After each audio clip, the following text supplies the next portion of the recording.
Hi! Good morning!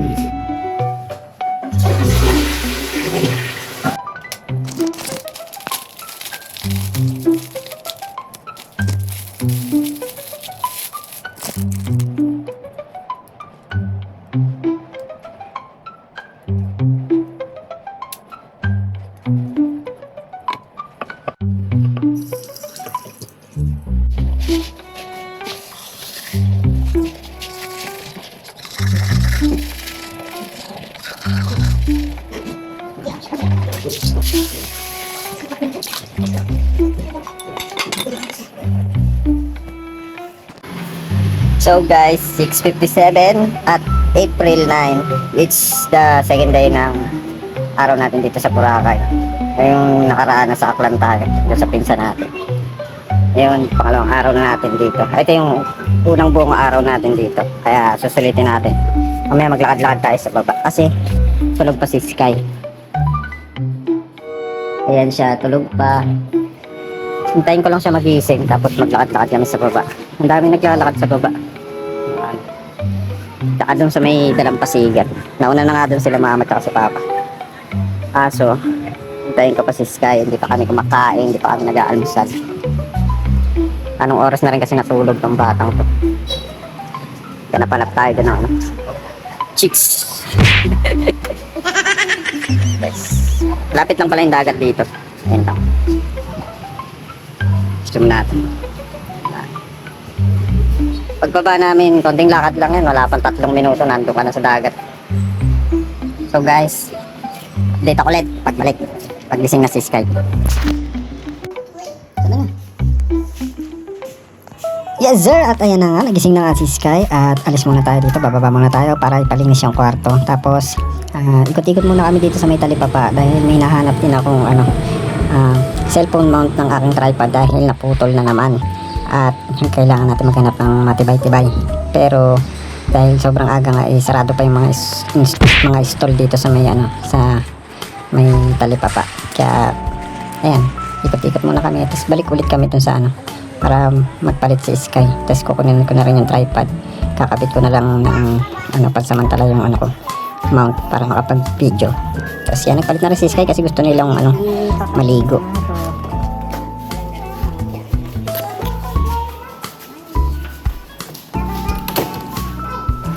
Ayan, kung mapapansin nyo, naka-landscape na yung video ko dito dahil ibang mount yung gamit ko.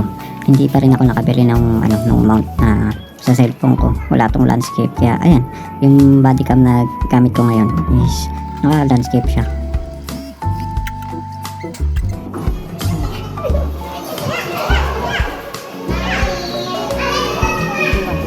Iwan pa sa 500. Alam nyo ba guys na maganda rin dito sa Eurotel? Although hindi siya kayang sumabay dito sa mga 5-star hotel na katabi niya, pero dito sa Eurotel very convenient niya kasi dito sa baba meron na siya mabibili ng mga tulad ng kape, cup noodles, yung mga mga budget meal na pagkain meron din dyan. Tapos yosi, tapos nandiyan na rin hugasan sa paa sa baba. Tapos affordable din siya, hindi siya ganun kamahal yung per night niya. Tapos maganda rin yung niya, maganda rin yung place. Tsaka isa pa sa maganda dito, very approaching yung mga staff nila. Yun ang maganda sa isang hotel. Yung mga staff, very approaching, lagi naka-smile, walang nakasimangot. Eurotel, where service and comfort Smith. Ang ganda rin na itong premium sa CapCut no? Nababago yung boses ko. Kahit pampabae pwede. Sa totoosin lang, napakaraming effects na natagdag dito sa pag-i-edit ko. Kaya ako sinipag i-edit Ang tagal na ito, hindi ko pa na-i-edit. Pero ito na nga, dahil nga binawas kagad ni CapCut sa akin yung premium na subscription. Ayun na, inedit ko na. Ang mahal-mahal ba naman Pero sulit na rin sa isang taon yung 900. Almost 1,000 na rin, 1,000 pesos. Sulit na yun, di ba? So ayun na nga, bago nga sila maligo is naghanap muna tayo dito ng pag-aalmusalan natin. Almusal, katanghalian, magkasama na yan. Para tipid syempre. Brunch kung tawagin. At ayan. At ayan, meron nga dito mga live seafoods na paluto. Meron ditong free paluto, meron din may bayad. Pero 100 grams siya Pero medyo pricey kaya hindi namin nasubukan. Ayan yung binili lang nila na taho 50 pesos na at hindi na sila umulit. Kasi ang pagkarinig nila, 15 pesos. What you expect naman kasi tourist spot to tapos 15 pesos ang taho. Hindi Siyempre 50 pesos yun. Hindi lang masyadong narinig nila mama. At ayan, ito na nga, meron na tayo nakita ditong kakainan natin na affordable. Dito yan sa may Calypso Beach and Dive Resort at sa ano yata to, sa Station 2 pa Station 3. At ayan, sobrang sulit dito guys, parang Manila rate lang yung ano nila, yung menu nila, hindi siya ganun kamahal.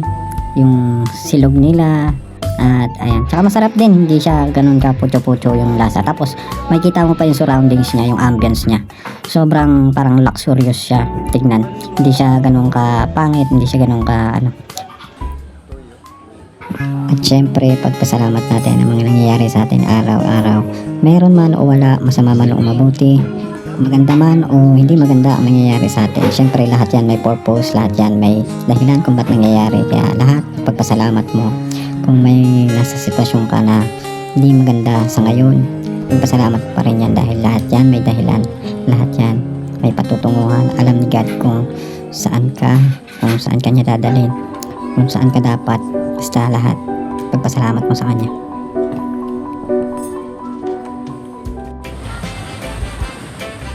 At syempre, nandito na tayo sa dagat, ay airplane, no? Papunta yan ng Patiklan Airport. Marami na naman na turista ang bababa. At syempre, nandito na naman tayo at hindi tayo maliligo pa rin dahil video-video lang tayo, picture-picture, sightseeing dahil maraming lumot dito sa tapat.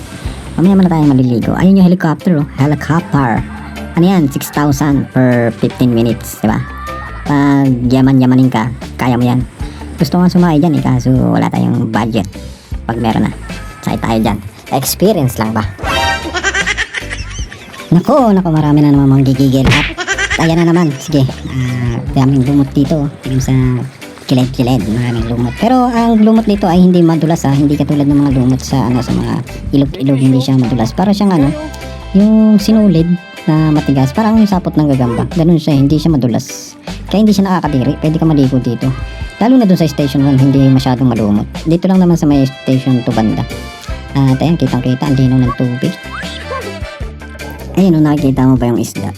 Dinaw ng tubig. At ayan, relax muna tayo dito sa may Kedli bago tayo umakyat sa hotel. Yes, sir.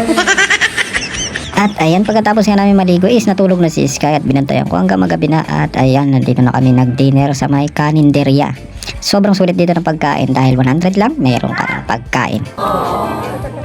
At ayun na nga, gabi na at makikita na natin kung gaano kaganda ang nightlife dito sa Boracay.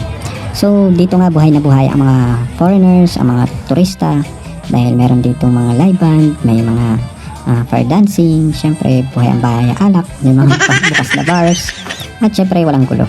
Oo, ganun dito, walang gulo. Magkagulo man siguro meron kagad may mga may mga pulis o mga dito, tagapagbantay. At syempre ayan, enjoy life lang, hindi natin kailangan ng mga negative na kasama dito. Kung negative ka, baka hindi ka magtagal. So bigyan muna natin to ng kaperasong montage. Let's go!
So bilang remembrance na dito sa nightlife ng Boracay, ayan, meron silang pa-candle dun sa ginawa nilang sandcastle.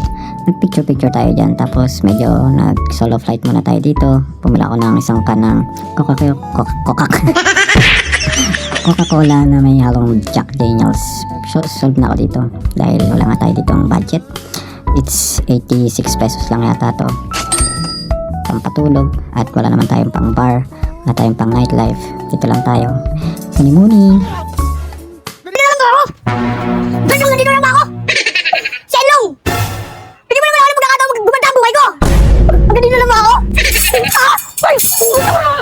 Eh! Ano na Carlos? Dahil may problema na, nandito lang ba ako na yung mga barkada ko hanggang tatasan ng mga panahon ng mga buhay nila. Ako nandito pa rin ako sa baba, sa putikan.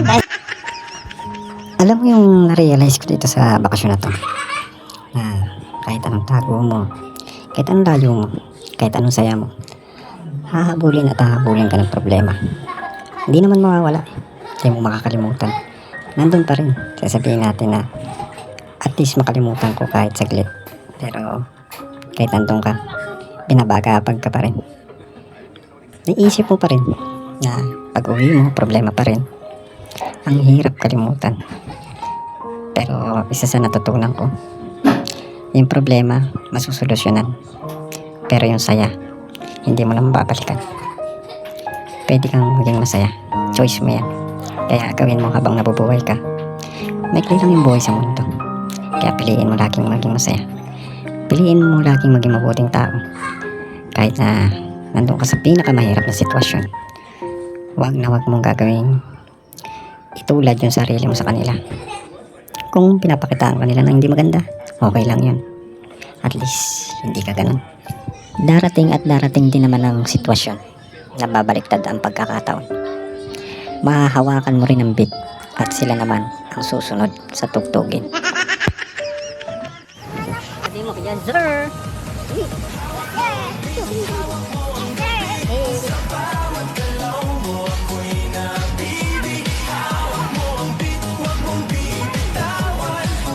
Dito na lang at ayan, napakahaba na ng video. Itutuloy na lang natin sa susunod na vlog. Hanggang dito na lang. Maraming hanggang sa kilamat. Hanggang sa muli.